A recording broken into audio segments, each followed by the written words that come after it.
Salam, hər vaxtınız xeyir olsun. Bugün Məsmə bizə dövlətlərin inzibati quruluşu haqqında məlumat verəcək. Buyur Məsmə. Ümumiyyətlə biz bilirik ki, dövlətlər idarəetmə formasına görə təsnif olunduğu kimi inzibati ərazi quruluşuna görə də həmçinin təsnif olunur. Biz dövlətləri inzibati ərazi quruluşuna görə təsnif edərkən iki yerə ayırırıq. Federativ və unitar. İndi isə gəlin tanış olaq. Federativ nədir və unitar nədir? Ümumiyyətlə unitar deyəndə unitar sözü Latın dilində vahid və tək mənasını bildirir. Və həmçinin unitar dövlətlərdə bütün hakimiyyət tək mərkəzdə, vahid mərkəzdə birləşir. Unitar dövlətlərin tərkibində olan hər hansı bir qurumlardır, əyalətlərdir. Bunların hamısının öz daxili müstəqilliyi yoxdur və vahid mərkəzə tabidir. Lakin federativdə isə bu tamamilə fərqlidir. Ümumiyyətlə, federativ ölkələrdə ölkənin tabeliyində olan digər qurumlardır, əyalətlərdir, ştatlardır, onlar özlərinin daxili müstəqilliyi ola bilir. Həmçinin biz bilirik ki, regionlar üzrə müəyyən ölkələr var ki, onlar federativ quruluşa malikdir. Gəlin indi həmin federativ quruluşa malik olan ölkələrlə tanış olaq. İlk öncə Avropa regionuna başlayaq.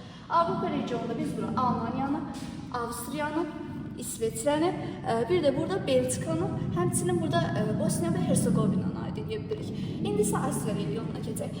Asiya regionunda isə biz bura Rusiya Federasiyasını, İraqı, Birləşmiş Ərəb Əmirliklərini, Pakistanı, Hindistanı, Nepalı, Myanmanı, bir də ki, Malaziyanı aid edirik.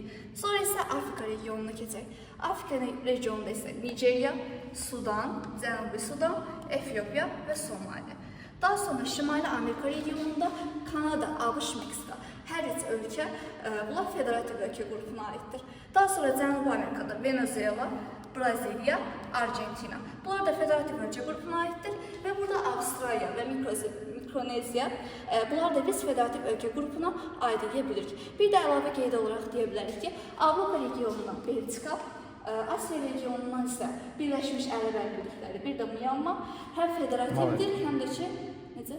Həm federativdir, bir də ki, Malaziya... Bir də məsələn, üzrsən, bir də zəhmət olmasa fikri yenə de. Necə? Deməli, Avropa regionundan Belçika, burada Asiya regionundan Birləşmiş Ərəb Əmirlikləri, bir də ki, Malaziya inzibati ərazi quruluşuna görə federativ, idarəetmə formasına görə isə monarxi ölkələrdir. Əla.